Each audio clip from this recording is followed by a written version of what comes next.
Professor Ethra entered the lecture hall under full bio-containment protocol, goggles sealed, filtration, mask humming, gloves layered in triple polymers. Behind him, a levitating containment tray glided silently, its contents hidden beneath a shimmering stasis field marked with hazard symbols in 9 languages. The students fell silent. "Today," Ethra said gravely, "you will witness why Terran flora remains the most dangerous category of xenobotanical study in the known galaxy." A few students shifted nervously. One of the Anarians, covered in translucent scale plating, raised a protective hood over his secondary eyes. Even the usually fearless Pruln twins lowered their snack pouches, antennae twitching with unease. Josh leaned back in his chair, arms crossed, eyebrows creeping upward. The tray settled onto the central podium. With a flick of Ethra's wrist, the field peeled back in stages, revealing 6 small plants. To the untrained eye, they looked absurdly innocent tiny shrubs, bright berries, a few shriveled pods like something from a kitchen spice rack. Ethra pointed to a wrinkled red specimen. This one dissolved the lining of a containment drone in under 6 seconds. The next triggered neural seizure in a Class 4 carnivore. This, he paused dramatically, is Capsicum chinense, known to our lab teams as searing death bloom. A low ripple of gasps echoed through the room. Josh blinked. He leaned forward, squinting at the plant. "Hold up," he said. "That's a Carolina Reaper." Ethra turned slowly, his expression unreadable behind the mask. "A what?" Josh gave a lopsided shrug. "Yeah, we call that seasoning.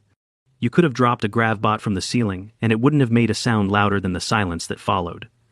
Students stared at him as if he had just said he bathed in acid for leisure. The Grolan student in row 3 clutched his chest sacs and whimpered. A Lutrasi female quietly slid her protective mask on, despite being 3 rows away. Professor Ethra's mask hissed slightly as he stepped away from the tray. "Mr. Joshua, I suggest you refrain from humor in this forum. That pod contains concentrated capsaicinoids. 1 microliter of vapor caused full system organ failure in a Xerian slug beast." Josh rubbed the back of his neck. "Yeah, that tracks. My cousin once made a hot wing marinade with Reaper sauce, and he had to get his stomach pumped. But he also drank beer and ate 15 of them, so that's kinda on him." Ethra looked genuinely rattled now. "You ingest this compound? Voluntarily?" Josh nodded. "Yeah, it's like a challenge. People record themselves eating them. There's a whole subculture. Some guy cried for 20 minutes and got 1 million views." A Pruln student dropped their stylus. "Is it a ritual of endurance?" "It's more for kicks," Josh said. "Spice heads, we call them. Some do it for adrenaline, or because they lost a bet." Ethra stared. "You gamble with internal combustion?" Josh blinked. "I mean, not actual combustion, just mouth pain. For a while. Then, a bit of stomach regret. Sometimes, hallucinations, if you're dumb enough to rub your eyes after. But we've got milk, so..." A strangled whimper emerged from the Grolan again. "They weaponize flavor." "I assure you," Ethra said with professional dread, "this is not a flavor. This is a biochemical hazard." Josh stood, walking toward the podium. Ethra stepped back. "Stop." But Josh was already tapping the containment tablet mounted on the side of the levitating tray. The security screen flared red. "Access denied. Biohazard class sickened." Josh tilted his head, smirked a little, which made 3 alien students recoil, as if he had drawn a blade and pressed his thumb against the override sensor. "Bio-authentication accepted. Human immunity profile detected. Proceed with caution." The clamp disengaged with a soft hum. Professor Ethra staggered back, visibly shaking. "You are not cleared for contact. This is reckless. This is madness." Josh reached in and plucked a Carolina Reaper pod from its place with the same casualness someone might grab a pretzel. He gave it a sniff and winced. "Still fresh." Ethra hit the med alert panel with his elbow. Alarm screamed to life. Warning lights pulsed red. A containment field slammed down around the podium too late. Josh popped the pepper into his mouth. And chewed. 5 seconds passed. Then the auditorium exploded into chaos. A Xerian student fainted outright. The Pruln twins screamed in unison and crawled under their desk.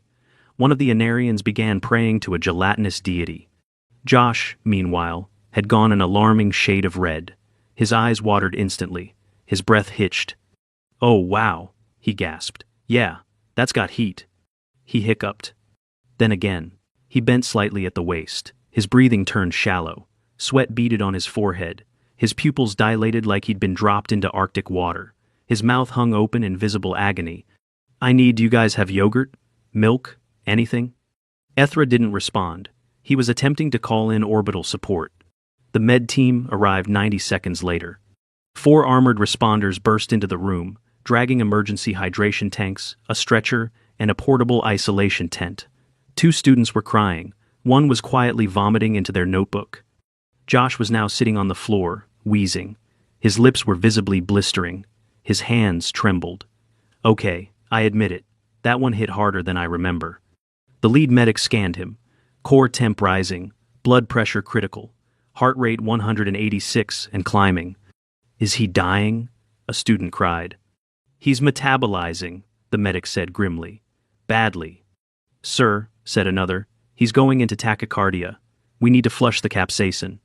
A cold saline mist was sprayed into Josh's mouth as they eased him into the stretcher. His speech slurred. "Why'd I do that? That was dumb." Ethra stood frozen as the isolation dome sealed around the Terran and floated out. Behind him, his carefully curated tray of death plants still hovered -1 Reaper. No one dared approach it. No one said a word. The Grolin broke the silence with a whisper. "They feed on suffering." The medbay smelled faintly of antiseptic foam and panic. Not Josh's panic, he was barely conscious for the first 4 hours, but institutional panic, the kind that comes from treating something no one understands. "Neurological signals are spiking again. Seizure protocol standby," muttered a nurse as she read his vitals. "Not seizure," Dr. Resch said. He was a stout Glathian with 4 arms and an empathy implant wired directly to his cortex. "He's dreaming about food." "You're sure?" Dr. Resch nodded solemnly, adjusting the transcranial monitor. "There's rhythmic chewing patterns in the delta waves, and is that hold on he's remembering something called Hot Ones, with a host named Sean? Sean?" The nurse frowned. "Why does that sound like a gladiator show?" Resch sighed. "For them, it kind of is." Josh stirred. His mouth was covered in a protective gel layer, blisters visible underneath. An IV line dripped electrolytes into his arm, while a cooling collar pulsed soft relief into his neck. A nausea suppression patch had been applied just below his jaw. He looked every bit like someone recovering from a near-fatal encounter. Because he was. Capsaicin, it turned out, in those quantities raw, undiluted, and without any preparation, acted like a localized chemical burn, combined with a short-term cardiac stimulant. His heart had stabilized after several hours, but his digestive tract was still a mess. "Can I get pudding?" Josh croaked. Resch leaned over. "Only if you agree not to smuggle more seasonings out of lecture halls." Josh gave a weak thumbs up and groaned. "You guys really need to label that better. I didn't see anything about spice levels." There was a level 3 biohazard symbol. "Right, but in Earth terms, that's more like a warning. Fun ahead." Resch blinked all 4 of his eyes. "How are any of you still alive?" Josh didn't have the energy to answer that, but later that evening, once he could swallow without choking on his own tongue, he gave the med staff their first full explanation. "Okay, so, on Earth we rate spicy stuff using something called Scoville units," he said, sitting propped up on a pile of fiber pillows. "It's basically how many parts of sugar water you need to dilute the capsaicin until people stop tasting the heat." One of the assistants, a work with tendrils that curled when confused, asked, "So the pepper you ate, what was it, Scoville?" Josh winced, just remembering it. Carolina Reaper clocks in at about 2.2 million. The tendrils went limp. "For reference," Josh continued, "a jalapeño's like 5,000. Dr. Resch dropped his datapad. "You consume something 400 times hotter than a low-level Terran pepper, in its raw form, without a stabilizing agent."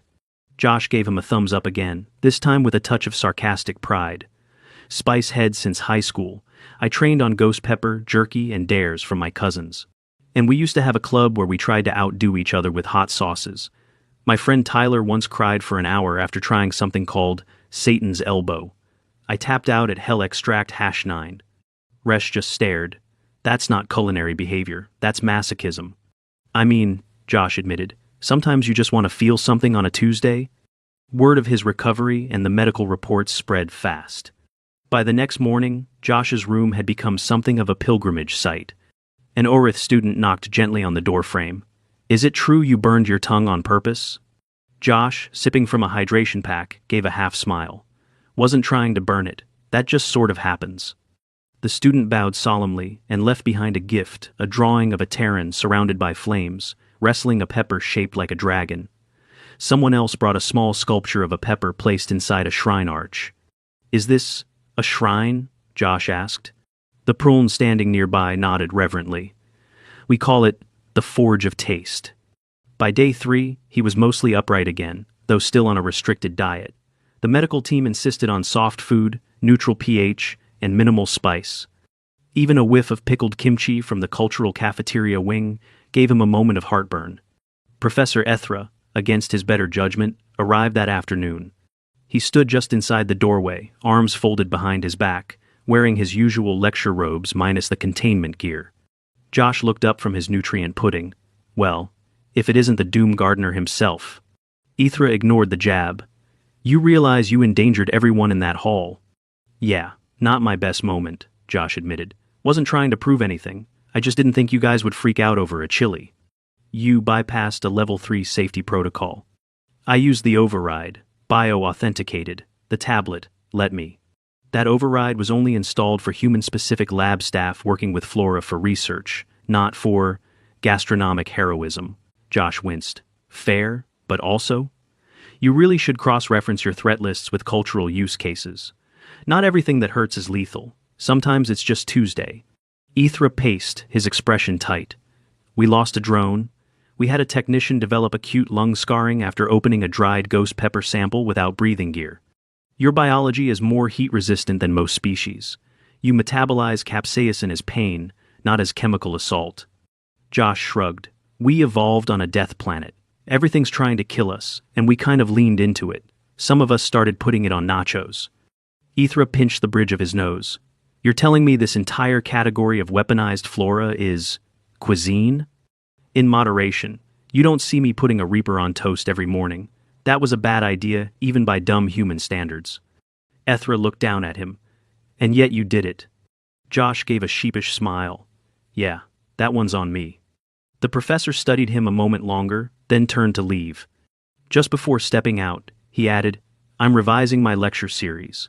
Next week's seminar will include a segment titled Pain is Palate, a Terran Compulsion." Josh laughed, then clutched his side. "Ow. Okay. Don't make me laugh yet." By the following day, rumors of the incident had made it into the Institute's unofficial meme archive. Posters appeared across campus showing Josh in a heroic pose, mid-hiccup, flames behind him, with captions like, "Taste the pain," and "He dined with death and asked for seconds." A few curious students requested microdose trials from the medbay staff. The first, a Nilari with 4 taste lobes, dipped the tip of a feeding appendage into a 1-molecule thick smear of ghost pepper extract diluted in glucose gel. He began chanting in what sounded like a dead dialect. When revived, he whispered, "I saw my ancestors. They were weeping." The second, more daring, attempted a full drop on the tongue. She declared it a spiritual awakening before lying down on the cool floor tiles and asking if the walls were supposed to pulse like that. Medical staff banned unsupervised spice trials within the hour. Ethra submitted a new recommendation to the Board of Hazard Classification, a small red triangle with a flame icon, to be added next to radioactive and corrosive symbols on plant samples from Earth. The new symbol would read, "Caution, Terran Spice, Sensory Aggravator 2. It was quietly approved. Josh, finally cleared for discharge by late evening, stepped back into the main hall, blinking at the overhead lights. His tongue still felt like it had fought a small war, but he was alive, hydrated, and judging by the nods from passing students, a bit of a celebrity. Someone handed him a wrapped box. He opened it to find a cube of something dark, dense, and faintly steaming. A note was attached. "Experimental culinary fusion, Inferno Cube 1, Terran inspired. Proceed with caution." Josh sniffed it. His nose hairs curled. He smiled anyway. Professor Ethra stared at his lecture console as if it had personally betrayed him. On the left, his original syllabus. Week 7, Terran Biohazards, Flora. Subtopics included toxic alkaloids, unpredictable pollen phenomena, and seed-based explosives, case study coconut. It was a meticulously constructed curriculum built on caution, verified fatalities, and deep respect for evolutionary madness. On the right, the new revised version awaiting board approval. Week 7, Terran Biohazards, Flora and Flavor. With subtopics now amended to include capsaicin and the pain-pleasure nexus, neurological justifications for recreational suffering, and, regrettably, common Terran foods that may hospitalize non-Terrans. He sighed and tapped submit.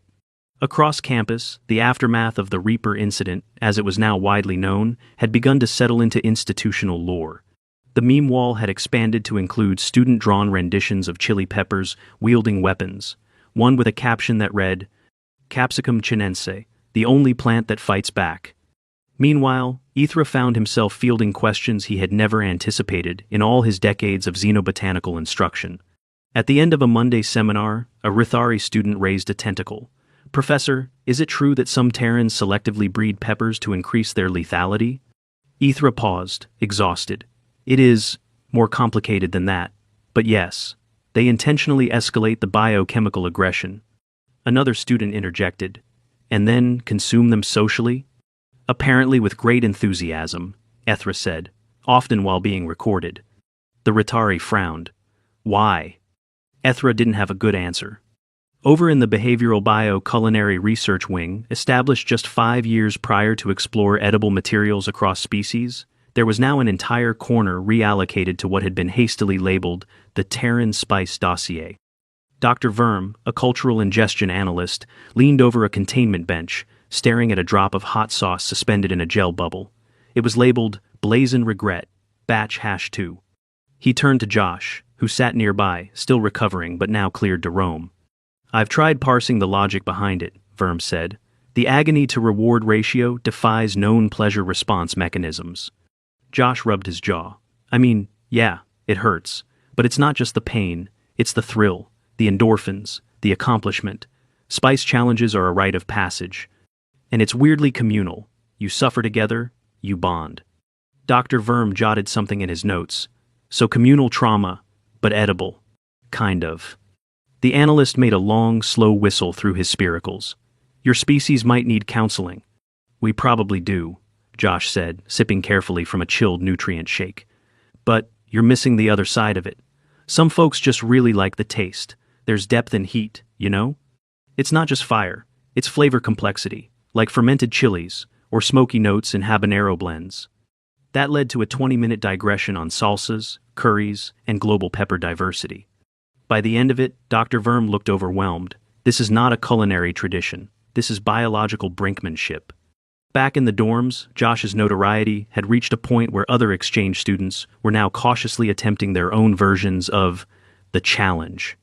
The Institute issued a formal memo. Notice: all interactions with Terran foodstuffs classified above Scoville 500 are to be supervised by medical staff or faculty with cross-species ingestion clearance. The Institute is not responsible for hallucinogenic visions, cardiovascular trauma, or perceived ancestral contact. Naturally, it was ignored within hours. In the common room, 2 Kashari students sat cross-legged in front of a miniature dish containing a dot of diluted hot sauce, a 1 to 1,000 solution of ghost pepper oil suspended in flavor-neutral gelatin. The first one, Yil, tapped her tongue to it. She shuddered violently, then slumped over, eyes wide. I saw stars folding into themselves, she whispered. I tasted geometry. The second student, less brave, declined to try. I don't want to taste math.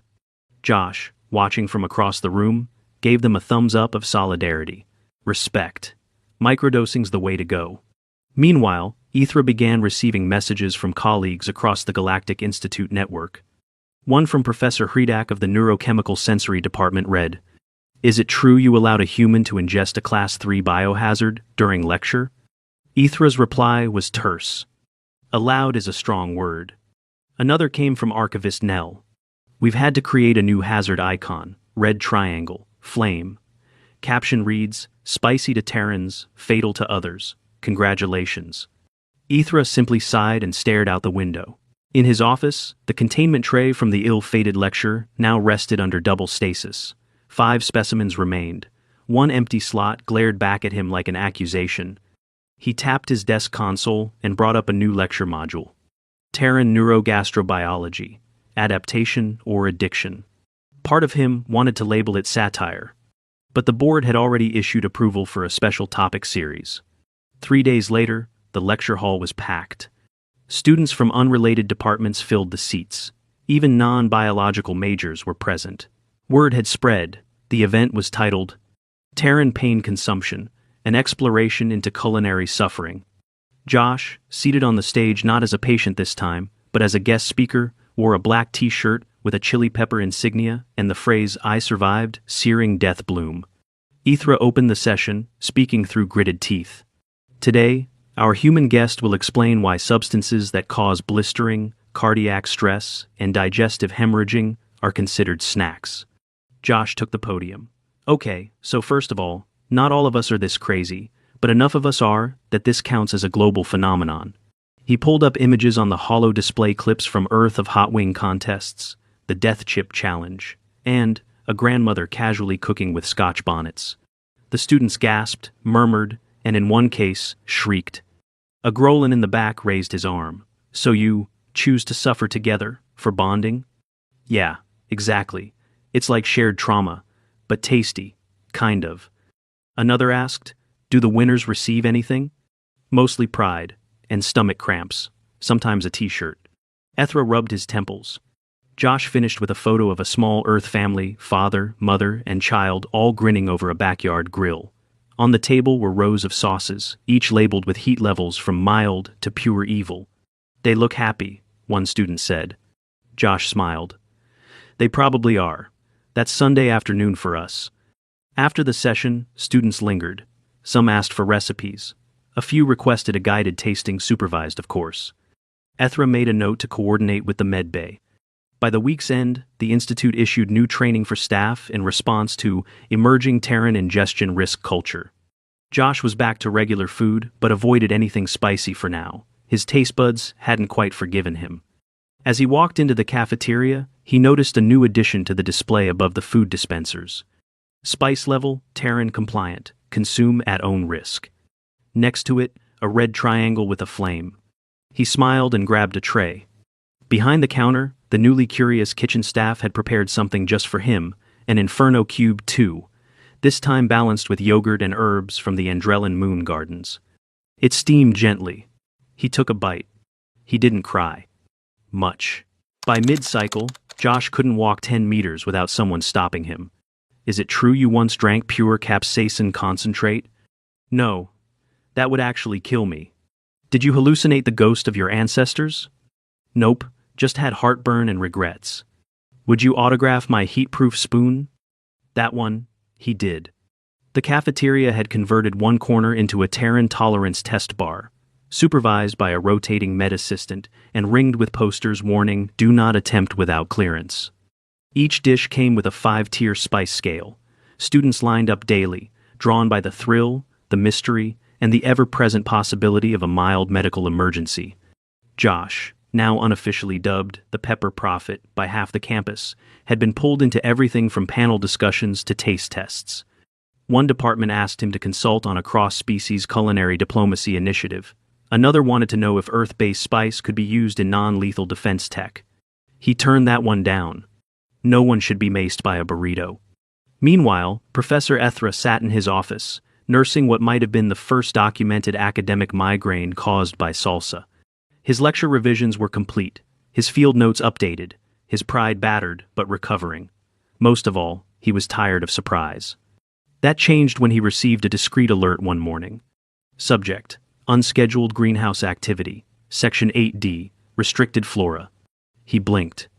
Section 8D was where the Institute stored specimens of theoretical cultural significance. Basically, the shelf for weird Terran plants deemed too confusing to classify. He walked down the corridor, past sealed doors and decontamination gates, until he reached the greenhouse. Inside, glowing softly under UV mimicking light, were 3 small sprouting chili plants.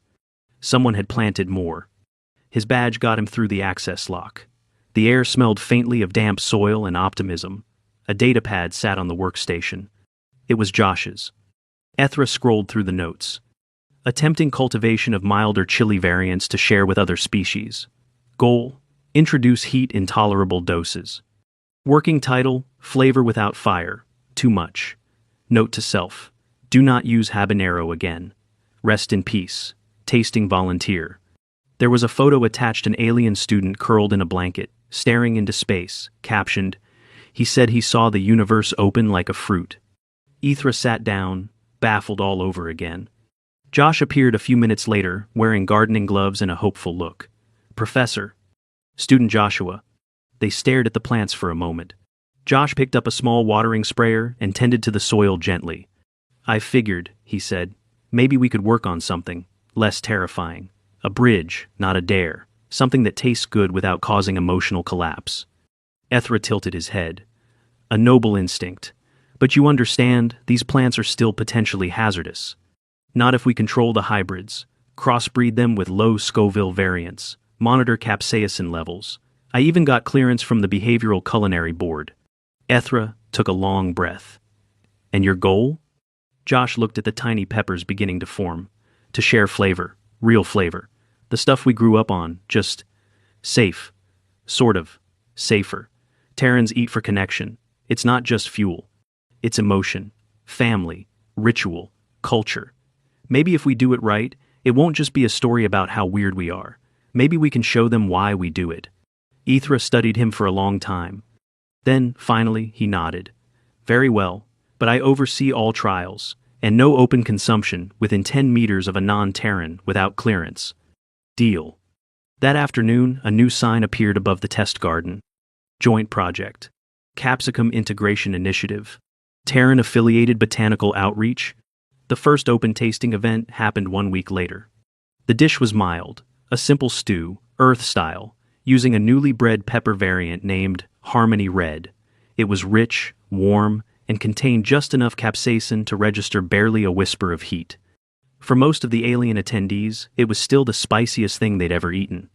And for some, it changed everything. One Zarathi student blinked rapidly as she swallowed her first bite. "It's like music, but in my mouth." Another sniffled and said, "My tongue is confused and delighted." The Grolin, formerly the most spice-fearing creature on campus, ate half a bowl and declared, "This is pain I can respect."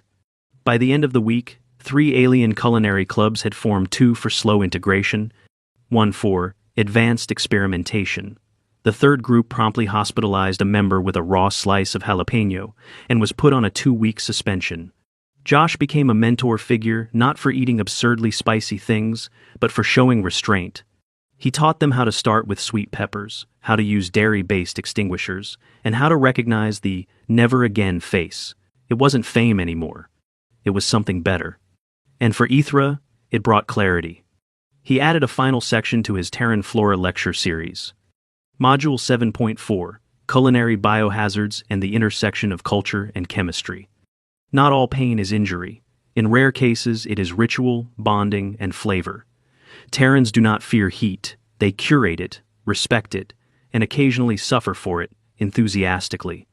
At the bottom of the slide, he added a symbol, a small, stylized red chili, haloed in gold.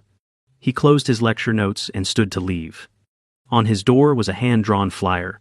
Inferno Night, Terran Buffet, sponsored by the Culinary Outreach Club. All species welcome. Waivers required. He stared at it, then smiled. Not because he understood it, but because he no longer needed to. Across the campus, in a little greenhouse warmed by artificial earth sun, tiny red fruits ripened slowly on their vines. Students filed past them daily, curious, cautious, eager. Flavor was spreading, not like wildfire, but like roots,